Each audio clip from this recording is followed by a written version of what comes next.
ठीक है। चलिए आज आपको सबसे पहले सिलेबस के बारे में बता देते हैं कि आपका सिलेबस क्या है। तो बताइए सिलेबस मतलब क्या होता है? क्या होता है सिलेबस मतलब? सिलेबस का शुद्ध हिंदी होता है पाठ्यक्रम। क्या होता है? पाठ्यक्रम। पाठ्य मतलब हो गया चैप्टर। कहते हैं ना, हम पहले संस्कृत में करते थे, प्रथम पाठ पढ़ रहे हैं, द्वितीय पाठ। पाठ मतलब चैप्टर। क्रम मतलब हो गया उसका सीरीज या उसका नंबर वाइज, पहले कौन सा चैप्टर पढ़ना है फिर कौन सा चैप्टर पढ़ना है। ठीक है। तो आपके बुक में पहले ही पेज में दिया रहता है विषय सूची, वही आपका क्या है? पाठ्यक्रम है, वही आपका सिलेबस है। समझ में? वही क्या है? सिलेबस है। और उसी में चैप्टर वाइज एक अरेंज करके दिया हुआ है। ठीक है। आखिर पहला चैप्टर दिया है जनन, उसके बाद दूसरा चैप्टर दिया है पौधों में जनन या मानव में जनन। आखिर पहला चैप्टर मानव में जनन क्यों नहीं दे दिया? पहला चैप्टर जनन ही क्यों दिया? या दूसरा यूनिट आपका जेनेटिक्स क्यों दिया, अनुवांशिकी क्यों दिया? इसको अरेंज किया गया है किसके द्वारा? जो बुक लिखा है, जो आपके 12th का सिलेबस तैयार किया गया है, उसको एक क्रम में सजाया गया है कि पहले बच्चों को क्या पढ़ाएंगे, उसके बाद क्या पढ़ाएंगे, ताकि आसानी से समझ में आएगा। बिना जोड़ का कोई भागा बना सकता है, घट गुना बना सकता है? तो पहले जोड़ क्यों सिखाया गया मैथ में? कि जब बच्चा जोड़ना सीख जाएगा, घटाना सीख जाएगा, तभी उससे गुना बन पाएगा, क्योंकि गुना बनाने में जोड़ की आवश्यकता होती है। बिना जोड़ का कोई गुना बना पाएगा? बिना घटाव का कोई भागा बना पाएगा? इसी कारण पहले बच्चों को जोड़ सिखाया जाता है, फिर घटाव सिखाया जाता है, उसके बाद गुना और भागा सिखाया जाता है। ये हुआ सिलेबस, पाठ्यक्रम, कि पहले कौन सा चैप्टर पढ़ना है, उसके बाद कौन सा चैप्टर पढ़ना है। इसी को हम लोग क्या बोलते हैं? पाठ्यक्रम बोलते हैं। ठीक उसी प्रकार आपके जो 12th का बायोलॉजी का सिलेबस है, वो भी एक क्रम में सजाया गया है। ठीक है। तो आपको मेनली 12th के सिलेबस में बायोलॉजी में आप लोग को बहुत सारा चैप्टर पढ़ना है, लेकिन आपके पूरे 12th में बहुत सारा बुक्स आएंगे। पूरे 12th का सिलेबस में कौन कौन सा बुक? फिजिक्स का एक मोटा सा बुक आएगा, केमिस्ट्री का आएगा, बायोलॉजी का आएगा, इंग्लिश का आएगा, सबका अलग अलग सब्जेक्ट का बहुत सारा वास्ट सिलेबस है। इसी कारण आपको पूरी मजबूती के साथ, आपके अंदर जितना भी एनर्जी है, पूरे इफिशियंसी के साथ आपको तैयारी करना है। ठीक है। और कभी भी उसको कंट्रोल से बाहर नहीं होने देना। जो भी सिलेबस आपको पढ़ाया जाएगा क्लास में, उसको हमेशा क्या रखना है? कमांड रखना है, अपने भीतर रखना है, उसको बाहर कभी निकलने नहीं देना है। इसका मतलब हुआ, सीधा समझ लो, जितना पढ़ाया गया उतना इस पेन ड्राइव में रहना चाहिए। है समझ में? ये है इसका टारगेट। ठीक है। चलिए आइए हम लोग सबसे पहले पढ़ते हैं आपका 12th बायोलॉजी का चैप्टर का सिलेबस का नाम, कौन कौन सा चैप्टर है। ठीक है। तो पहला चैप्टर हो गया आपको रिप्रोडक्शन इन ऑर्गेनिज्म। फटाफट लिखिए, लिखिए इस प्रकार से, 12th बायोलॉजी सिलेबस।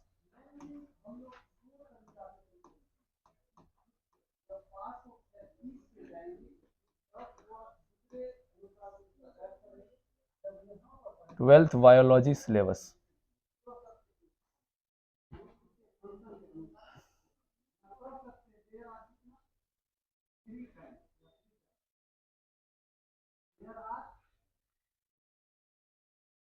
तो 12th बायोलॉजी के सिलेबस का पहला चैप्टर है रिप्रोडक्शन इन ऑर्गेनिज्म।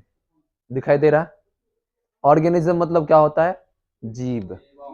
क्या होता है? जीव। और रिप्रोडक्शन मतलब जनन। ये हो गया जीवों में जनन। पहला चैप्टर क्या हो गया? लिखिए रिप्रोडक्शन इन ऑर्गेनिज्म, हिंदी में लिखो जीवों में जनन।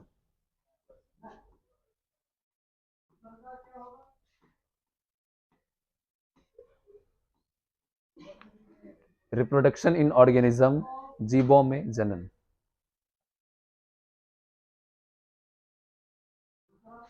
हो गया? अब देखिए ये चैप्टर जो है, ये आपका, ये तीनों चैप्टर का निचोड़ है, इंट्रोडक्शन।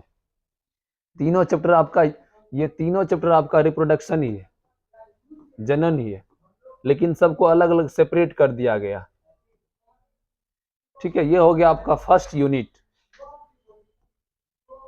12th के बायोलॉजी का फर्स्ट यूनिट में कितना चैप्टर? 4 चैप्टर, जिसमें पहला चैप्टर जो है ये इंट्रोडक्शन है। इसमें जनन के बारे में केवल इंट्रोडक्शन पढ़ना है, अर्थात इसमें सभी के बारे में जनन पढ़ना है, थोड़ा थोड़ा पढ़ना है। थोड़ा अमीबा में जनन पढ़ लेना है, थोड़ा हाइड्रा में, थोड़ा ईस्ट में कैसे जनन होता है, ठीक है। थोड़ा मानव में पढ़ लेना है, थोड़ा पेड़ पौधों में भी पढ़ लेना। मतलब ये चैप्टर जो है उसका इंट्रोडक्शन हो गया, ठीक है। ये चैप्टर आपका इंट्रोडक्शन है, इसमें सभी के बारे में थोड़ा थोड़ा पढ़ना है कि जनन कैसे होता है, ठीक है। दूसरा चैप्टर आपका सेपरेट हो जाता है केवल और केवल पौधों में। इसमें sexual reproduction in flowering plants. Flowering plants मतलब होता है कि जिस प्लांट्स में फूल लगता है। फूल प्लांट्स दो प्रकार के होते हैं, कुछ प्लांट्स ऐसे होते हैं जिसमें फूल नहीं आता है, और कुछ प्लांट्स ऐसे हैं जिसमें फूल और फल आता है। जब फूल नहीं आएगा तो फल कैसे आएगा? बिना फूल का फल बनेगा नहीं। तो sexual reproduction in flowering plants, इसका मतलब हुआ पुष्पी पादपों। पुष्पी मतलब जिसमें पुष्प लगता है, फूल लगता है। पुष्पी पादपों में लैंगिक जनन। जनन की कौन सी विधि? लैंगिक जनन। पौधों में दो प्रकार के जनन होते हैं, लैंगिक भी और अलैंगिक, ठीक है। पौधों में जो अलैंगिक जनन होता है उसको हम लोग कहते हैं कायिक प्रवर्धन। क्या कहते हैं? वो सारा जानकारी आपको फर्स्ट चैप्टर में मिल जाएगा, ठीक है। और दूसरा चैप्टर जो है स्पेशल और स्पेशल है, पौधों में कौन सा जनन? लैंगिक जनन। तो लिखिए sexual reproduction in flowering plants.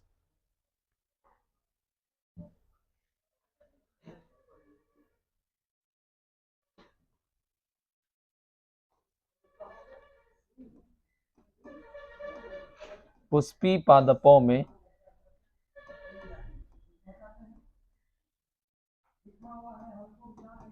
लैंगिक जनन। पुष्पी पादपों में लैंगिक जनन।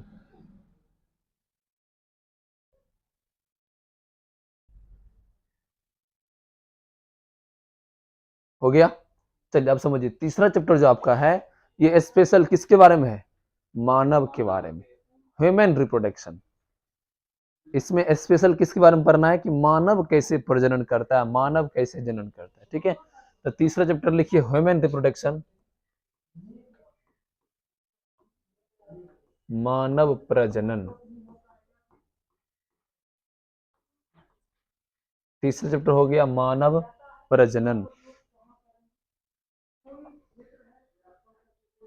फास्ट में लिखो।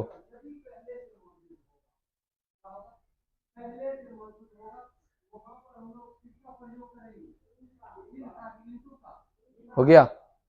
अगला है रिप्रोडक्टिव हेल्थ। इसमें हम लोग क्या पढ़ेंगे? स्पेशल मानव के बारे में पढ़ेंगे, लेकिन मानव में जनन संबंधित कौन कौन बीमारियां होती है, ठीक है। मानव में जनन से संबंधित कौन कौन बीमारियां होती है उसके बारे में पढ़ेंगे इसमें। तो लिखिए प्रजनन स्वास्थ्य।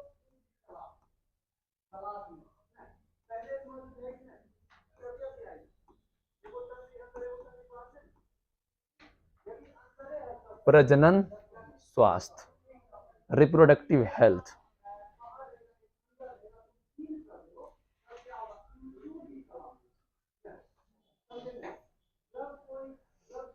चलिए अगला टॉपिक हो जाता है आपका जेनेटिक्स, अनुवांशिक, ठीक है। ये हो गया टॉपिक आपका, 3 चैप्टर एक यूनिट में आता है। ये हो गया पहला यूनिट। पहला यूनिट में कितना चैप्टर? 4 चैप्टर। जीवों में जनन, दूसरा पुष्पी पादपों में लैंगिक जनन, तीसरा मानव प्रजनन, चौथा प्रजनन स्वास्थ्य। अब सेकेंड यूनिट जो आता है उसमें 3 चैप्टर आता है, principal of inheritance and variations, छठा है मॉलिक्यूलर बेसिस ऑफ इनहेरिटेंस, सातवां है इवोल्यूशंस। क्या है? इसको हम लोग बोलते हैं वंशागति और विभिन्नता का सिद्धांत, ठीक है। छठा चैप्टर लिखो, पहले पांचवा लिखो उसके बाद छठा लिखो। वंशागति का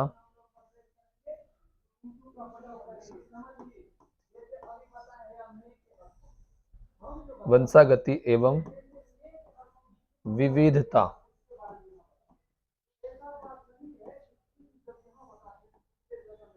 विविधता का सिद्धांत।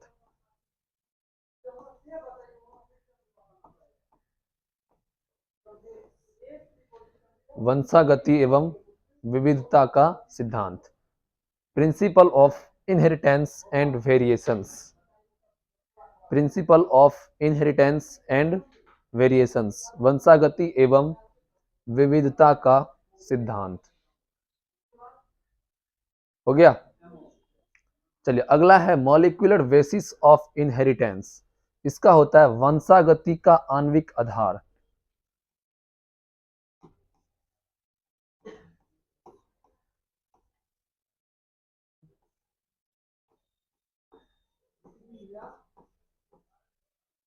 वंशागति का आणविक आधार।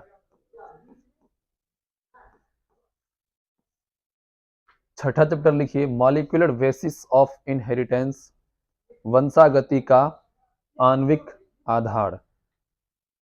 हो गया। अब देखिए सातवां चैप्टर है आपका इवोल्यूशंस। इसको हम लोग विकास या उद्विकास या जैव विकास कहते हैं। लिखिए फास्ट में, इवोल्यूशंस सातवां चैप्टर, जैव विकास।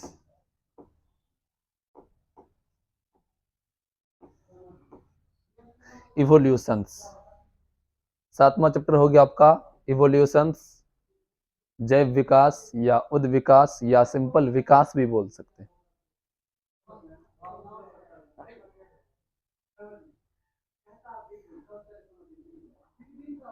हो गया। लिखो जल्दी से।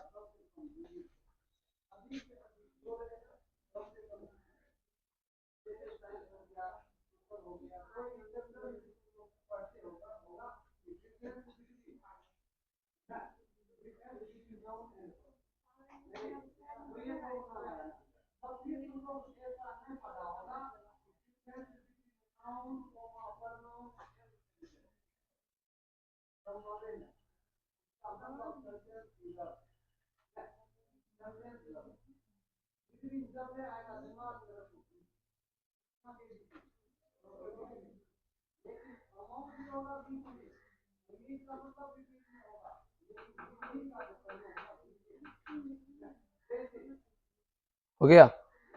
चलिए अब जो आठवां चैप्टर है ये आपको फुल्ली एंड फाइनली डॉक्टर बनाने वाला चैप्टर है। ठीक है, जिसका नाम है ह्यूमन हेल्थ एंड डिजीज, मानव स्वास्थ्य और रोग। ठीक है, इस चैप्टर में आपको बताएंगे कि मानव में बीमारी कैसे होता है, किस कारण से होता है, बैक्टीरिया से होता है या वायरस से होता है या फंगस से होता है या प्रोटोजोआ से। ठीक है, उसके बाद उस रोग का लक्षण क्या है। जैसे कोई पेशेंट आएगा, डॉक्टर पूछता है ना कि आपको क्या क्या होता है, तो लक्षण बताता है ना कि हमको एब्डोमिनल पेन होता है या हेडेक है या बॉडी वेट लॉस हो रहा है या वोमिटिंग हो रहा है, कुछ लक्षण बताता है ना। इस चैप्टर में आपको मानव स्वास्थ्य के लक्षण या रोग के लक्षण और दूसरा उसका इलाज क्या है, कौन सा टेबलेट देना है किस बीमारी में, कौन सा इंजेक्शन देना है, सारा जानकारी मिल जाएगा। कौन से चैप्टर में, मानव स्वास्थ्य एवं रोग। लिखिए, बोलिए कम और लिखिए फटाफट जल्दी से, मानव स्वास्थ्य एवं रोग।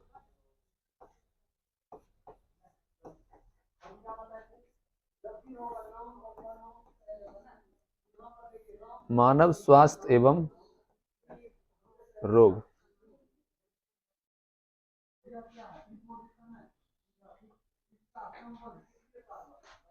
ठीक है, यहां तक हो गया। फर्स्ट में लिखो ह्यूमन हेल्थ एंड डिजीज, मानव स्वास्थ्य एवं रोग।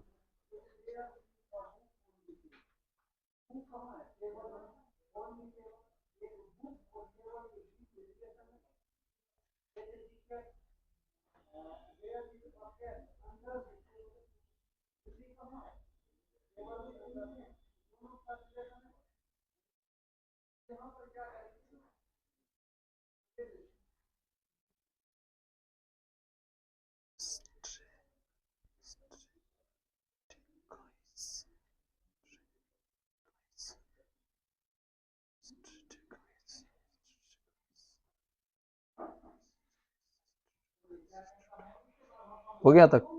चलिए नेक्स्ट चैप्टर आपका है, नमा होगा ना, 9th। लिखिए 9th chapter, strategise for in food production. Strategise for enhancement in food production. खाद्य उत्पादन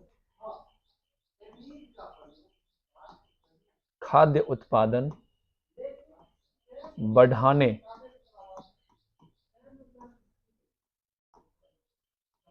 की कार्यनीति।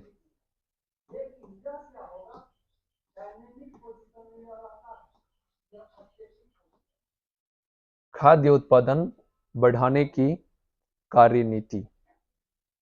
स्ट्रेटेगाइज इन्हेंसमेंट इन फूड प्रोडक्शन। कौन से वर्ड को कैसे पढ़ रहे हैं, क्या किसका उच्चारण है, वो भी ध्यान से सुनना है। आंख के साथ साथ कान को भी खोल के रखना है, किसका उच्चारण कैसे कर रहे हैं, किसको क्या पढ़ रहे हैं।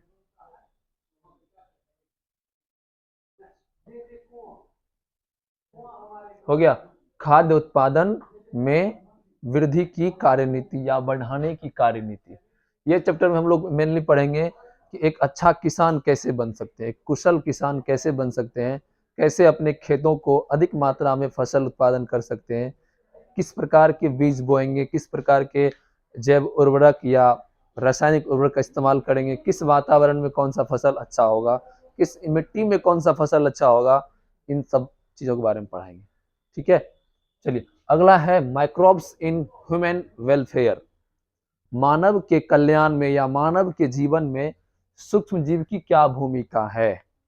ठीक है, तो बताइए हमारे दैनिक जीवन में सूक्ष्म जीव का लाभदायक है कि हानिकारक? लाभदायक है। वो तो हानि पहुंचाता है, बैक्टीरिया वायरस, तो लाभदायक कैसे है? लाभदायक है कैसे है बताओ? वेरी गुड, सिर्फ दही बनाना और कहीं नहीं? पाव रोटी बनाने में, पनीर बनाने में, केक बनाने में, ब्रेड बनाने में, और जो आप मेडिसिन ले रहे हैं उसमें भी क्या है, सूक्ष्म जीव ही है। ठीक है, तो हमारे दैनिक जीवन में सूक्ष्म जीव तो कुछ हानिकारक प्रभाव डालते हैं, लेकिन हमारे जीवन को, हमारे दैनिक जीवन को आसान भी करते हैं। ठीक है, तो मानव का सीधा समझो कल्याण करता है कौन? सूक्ष्म जीव। तो लिखिए मानव कल्याण में सूक्ष्म जीव।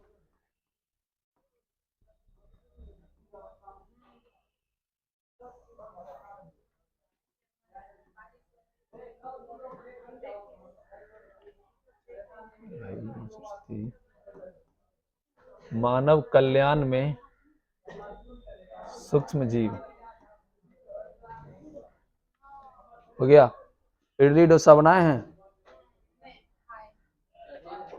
इडली डोसा जब चैप्टर पढ़ाएंगे तब खिलाएंगे। ठीक है, लिखिए अगला चैप्टर, मानव कल्याण में सूक्ष्म जीव, माइक्रोब्स इन ह्यूमन वेलफेयर। चलिए अगला आपका चैप्टर है बायोटेक्नोलॉजी।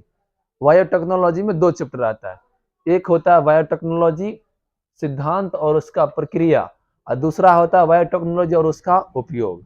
तो बायोटेक्नोलॉजी में कितने चैप्टर? बायोटेक्नोलॉजी में दो चैप्टर। ठीक है, इसको हम लोग हिंदी में बोलते हैं जैव प्रौद्योगिकी।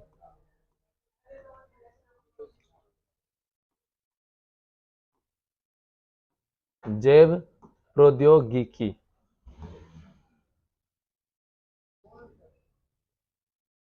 और ये प्रिंसिपल एंड प्रोसेस, मतलब सिद्धांत और, ब्रैकेट में लिखो,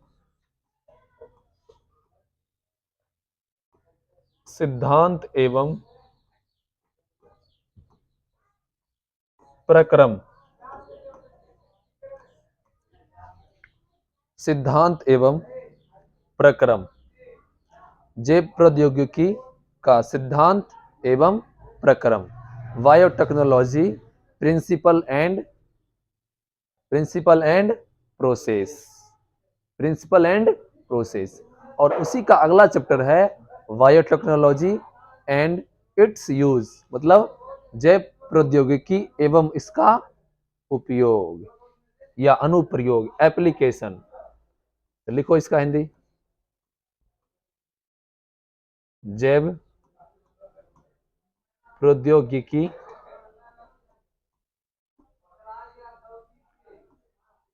जैव प्रौद्योगिकी एवं इसका अनुप्रयोग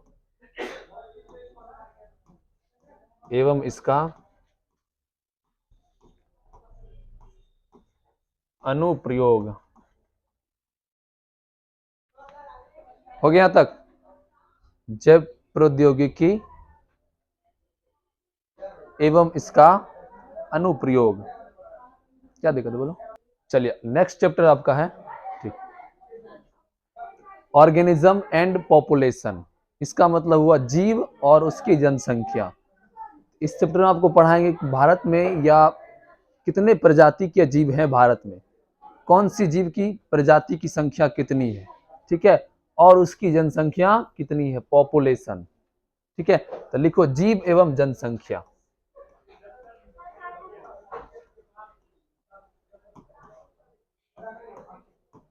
जीव एवं जनसंख्या, फास्ट में लिखिए। हो गया? आपका 14 चैप्टर है इकोसिस्टम, पढ़े हैं 10th क्लास में आप लोग? इकोसिस्टम, पारिस्थितिक तंत्र, नहीं पढ़े हैं? पढ़े होंगे, सबसे लास्ट चैप्टर 10th क्लास का है। इसमें हम लोग मुख्य से पढ़ेंगे इकोसिस्टम, पारिस्थितिक तंत्र।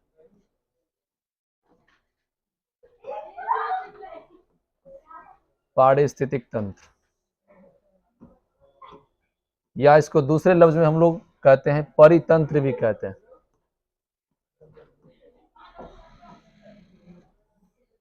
परितंत्र, इकोसिस्टम। चलिए नेक्स्ट चैप्टर आपका है बायोडायवर्सिटी एंड कंजर्वेशन। क्या है? Biodiversity and conservation. इसका मतलब क्या तुम लोग दूसरा मीनिंग लगा दी क्या कंजर्वेशन का? इसका मतलब होता है जैव विविधता, मतलब जीवों के अंदर विभिन्नता। अभी बहुत सारे प्रकार के जीव हैं इस क्लास में, सब जीवन है क्या? किसी का शकल, किसी का स्वरूप एक जैसा मिलता है? नहीं। एक माता पिता से उत्पन्न संतान का भी कभी कभी आपस में चेहरा नहीं मिलता। भाई अलग स्ट्रक्चर का हो जाता है, उसका बहन अलग स्ट्रक्चर का हो जाता है। तो ये जीवों के अंदर जो विभिन्नता है, इसी विविधता को हम लोग क्या कहते हैं? बायोडायवर्सिटी, जैव विविधता। क्या कहते हैं? लिखिए,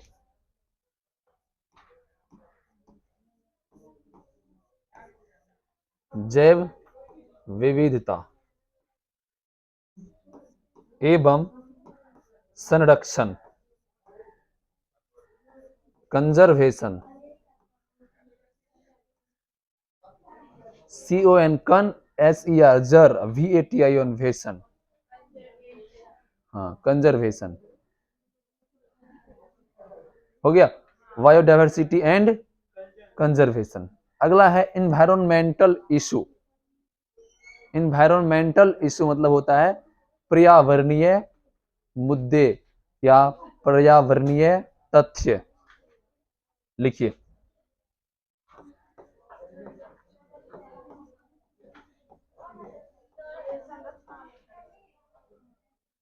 पर्यावरणीय तथ्य,